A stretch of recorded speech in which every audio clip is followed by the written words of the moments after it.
Great. Hey, Morgan Ortagus is with us.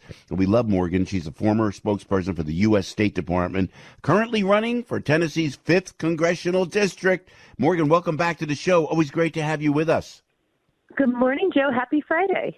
It is Friday. I always take the high road on the radio, Morgan, trying to anyway, and then I try to come to a solution.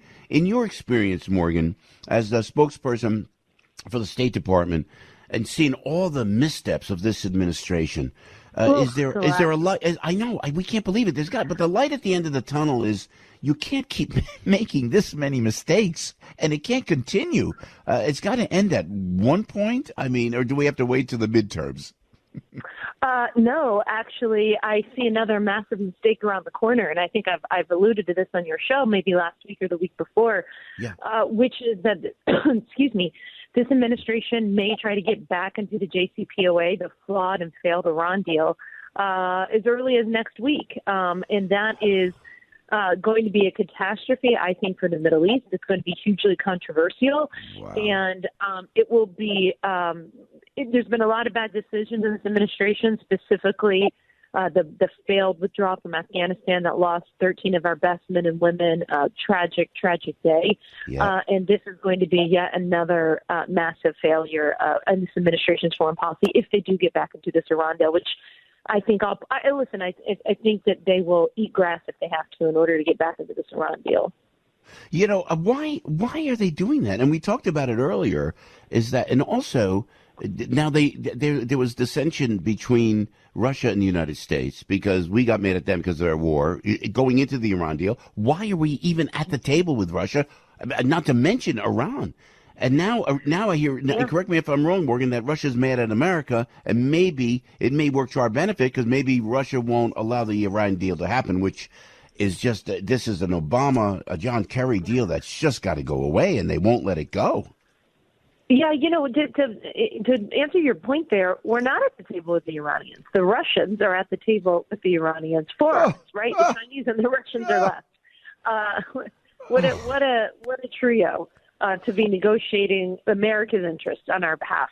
I mean, listen, this is why in the Trump administration under Mike Pompeo, when we were conducting foreign policy, this is why we believed in America first. Because if we looked at a situation where the Chinese and the Russians had to negotiate on our behalf with another dictator, that wouldn't have happened under Mike Pompeo. Let's just put it that way.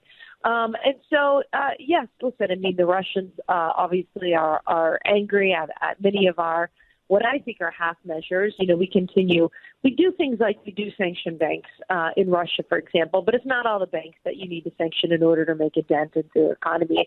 I think the president is about to announce removing the preferred trade status for Russia. Okay, it's symbolic, but there's not a ton of real world impact because there's other than their oil, which even then isn't a huge percentage. And Biden has obviously canceled that. It's not like we're importing a ton of Russian goods every day because they don't have a great economy, right? They rely on their energy exports, on their timber, on their minerals. I mean, that's what keeps the economy going. It's not like they produce other technology or things that are crucial to the American economy. It's so true, and it really hurts when we were energy independent. We say it over and over and over again, and even I'd like to think some of our friends in the mainstream media will even hear that, but boy, they don't question this administration enough. This war, correct me if I'm wrong, Morgan Ortagus, this war could have been prevented. That you could have held Putin at bay the way the Trump administration did. Unbelievable. It never had to happen. They did not invade on President Trump's watch. They made a calculated decision. I mean, Putin is not a stupid man, and he is obviously reckless and endangering lives and, killing people, human rights atrocities. Yeah. You could go through the list. But he made a calculated decision that he would be able to get away with it. Now, what's really happened on the ground in Russia and Ukraine is that the Ukrainian people, they just have the heart of David. If you think of the David and Goliath story in the Bible, they have the heart of David, I think, and that's why they've been willing to fight back. And I'm not going to predict how this will end. I think Russia certainly has the the hard power to overtake them eventually. And if you look what they did in Syria for 7 or 8 years, there's no human rights catastrophe that they aren't willing to commit.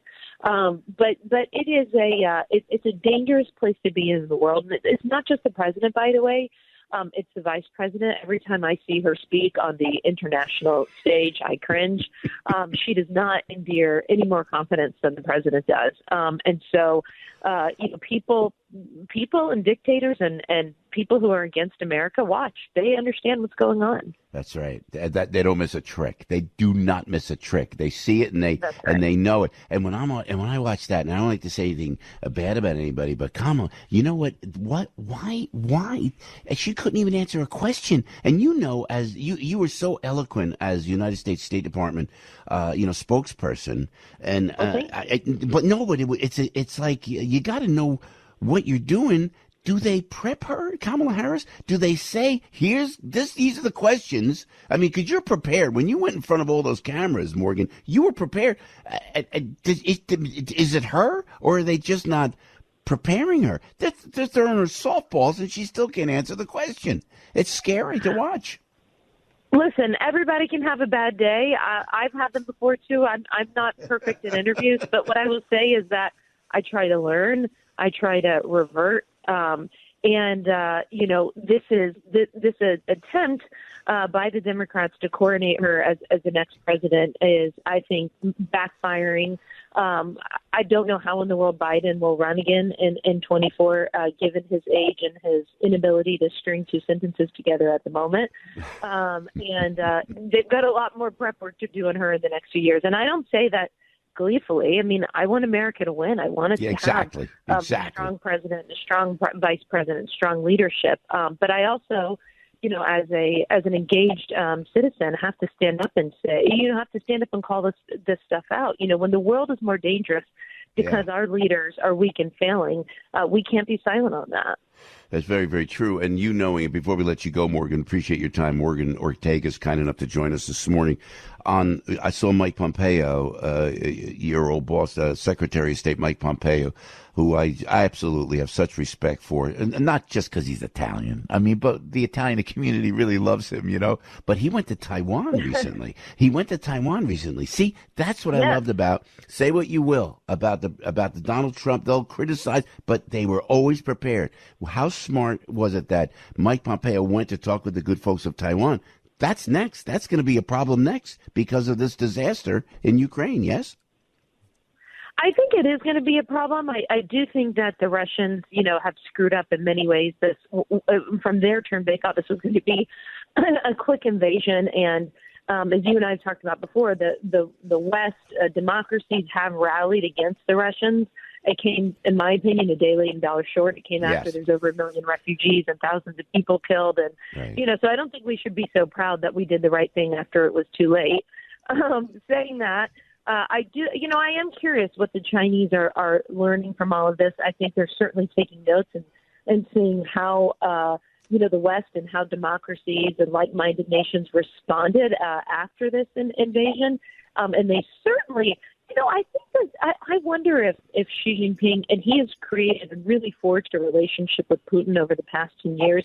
Yep. I've got to wonder if he's not sort of embarrassed with how Putin has executed these past 2 weeks and sort of saying, if and when we do this, and we go into Taiwan, we better not get mired down the way the Russians have. What a great take on it, Morgan. I love that. You're right. Because Xi Jinping, he's a power hungry, again, they're communist, and that they want to go right in, and they're watching the mistakes that Putin is making. But again, before we let you go, the end game with Russia, though, they're so big. Why do I have an instinct, a street sense, a common sense, I hope, that Putin self-destructs and this does not work out, and that he's going to run into a complete quagmire, not unlike Afghanistan and Ukraine? Is that too dramatic to say that, do you think, Morgan?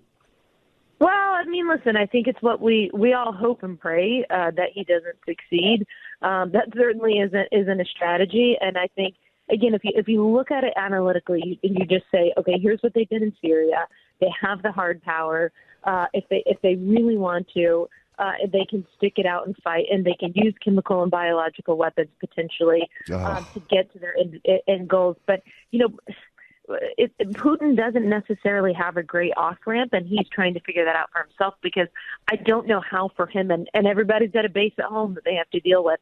I don't know how so far these last 2 weeks aren't a loser for him at home from a political perspective. Yeah. And Morgan, how's the race for the congressional district, the 5th congressional district? Morgan, how's that going in Tennessee? Well, thank you. I think, listen, people are very smart and attuned here. They're paying attention. They understand what's going on in the world. Yeah. They understand what's going on in Russia and Ukraine. And we certainly talk about that a lot. We also talk a lot about our failed border and how the fentanyl and the other drugs coming over the border are affecting our communities. And people are rightly concerned not only about that, but about the human rights trafficking and the human rights abuses that take place in these, poor women that are trafficked and are led to believe that they can just, come over the border. And I still say, like, as someone who spent my career in national security, that our southern border is a national security issue. And this is an untenable situation. And this is something that you would see in a failed state, not something that you should see in the United States of America. And I won't stop talking about it and preaching about it, because it's got to be fixed. Amen. And where can we find you in this race? What's the best website to go to, Morgan, if we can? MorganOrtagus.com. There it is. That's easy enough. Morgan, thanks for taking the time. It was great chatting with you always. And Godspeed. Thank you, Joe. Have a great weekend. All your listeners have a great weekend. We appreciate that. Thanks, Morgan. Morgan Ortagus. Morgan Ortagus. It's Ortagus. MorganOrtagus.com for the 5th Congressional District of Tennessee. I love that she loves the country, did such a great job as a spokesperson in the State Department, now getting into the arena. You love that. You love that when they jump into the arena. You could talk all you want, but when you go into the arena, it shows that you're the real deal.